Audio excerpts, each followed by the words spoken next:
ഗസയിൽ വെടിനിർത്തൽ കരാർ ഉടൻ നിലവിൽ വരുമെന്ന് സൂചന. ഖത്തർ വിദേശകാര്യ മന്ത്രാലയ വക്താവ് ഉടൻ മാധ്യമങ്ങളെ കാണും. വെടിനിർത്തൽ സംബന്ധിച്ച കരാർ ഹമാസും ഇസ്രയേലും അംഗീകരിച്ചിട്ടുണ്ട് എന്നാണ് അന്താരാഷ്ട്ര മാധ്യമങ്ങൾ റിപ്പോർട്ട് ചെയ്യുന്നത്. പി ജെയിംസും അൻവർ പാലേരി ഖത്തറിൽ നിന്നും വിവരങ്ങൾ നമുക്കായി പങ്കുവയ്ക്കും. ആദ്യം അൻവർ പാലേരിയിലേക്കാണ്. അൻവർ, ഈ വളരെ പ്രധാനപ്പെട്ട ഒരു തീരുമാനമാണ് വരാൻ പോകുന്നത്.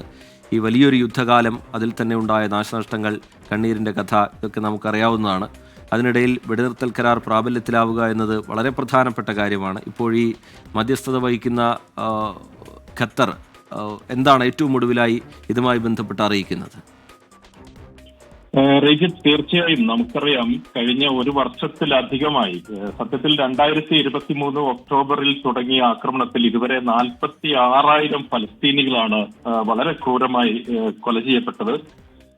ലോകം മുഴുവൻ ഇതിനെ വംശഹത്യയാണെന്ന് പ്രത്യേകിച്ച് വിശേഷിപ്പിക്കുകയും ചെയ്തിരുന്നു. ഇതിനിടയിലാണ് ഒരു വർഷമായി തുടരുന്ന മധ്യസ്ഥ ചർച്ചകളിൽ ഇന്നലെയോടെയാണ് ഏതാണ്ടൊരു ധാരണയിലെത്തിയത്. ഇന്നലെ ഖത്തറിന്റെയും ഈജിപ്തിന്റെയും അമേരിക്കയുടെയും പ്രതിനിധികൾ ചേർന്ന് ഖത്തറിൽ ചേർന്ന യോഗത്തിൽ ഒരു കരാറിലെത്താൻ കഴിഞ്ഞു എന്നുള്ളത് ഏറ്റവും അധികം ആശ്വാസം നൽകുന്ന ഒരു വാർത്തയായിരുന്നു.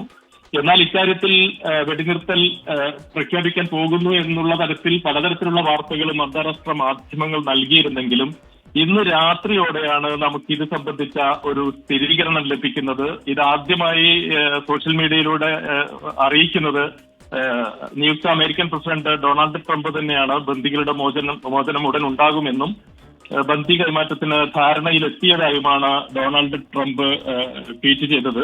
ഇതിന് പിന്നാലെ ഇന്ന് രാത്രിയോടെ വളരെ പെട്ടെന്ന് ഖത്തർ വിദേശകാര്യ മന്ത്രാലയം ഒരു അടിയന്തര പ്രസ് മീറ്റ് വിളിച്ചു ചേർക്കുകയായിരുന്നു. രാത്രി 8 മണിക്ക് പ്രസ് മീറ്റ് തുടങ്ങും എന്നാണ് അറിയിച്ചിരുന്നതെങ്കിലും ഇതുവരെ ആരംഭിച്ചില്ല. അത് നീണ്ടുപോവുകയാണ്.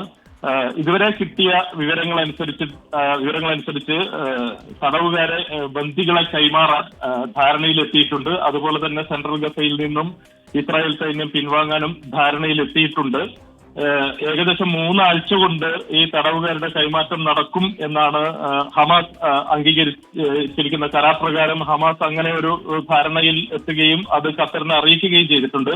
ഇത് ഖത്തർ പ്രധാനമന്ത്രിയും വിദേശകാര്യമന്ത്രിയുമായ ഷെയ്ഖ് മുഹമ്മദ് ബിൻ അബ്ദുൾ റഹ്മാൻ അൽത്താനിയാണ് ഹമാസുമായി ഇത്തരം ഹമാസിനെ അനുനയിപ്പിക്കാൻ ചർച്ച നടത്തിയത്. അതുപോലെ തന്നെ ഖത്തർ അമീറും ഹമാസിന്റെ പ്രതിനിധികളുമായി കൂടിക്കാഴ്ച നടത്തിയിരുന്നു.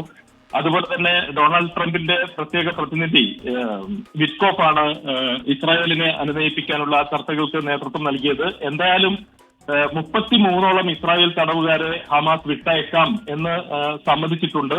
ഇതിന് 3 ആഴ്ച സമയം ചോദിച്ചിട്ടുണ്ട്. അതുപോലെ തന്നെ ഹമാസ് വെച്ച നിർദ്ദേശം പ്രകാരം ഗസയിലേക്ക് ആവശ്യമായ മാനുഷിക സഹായം എത്തിക്കുക,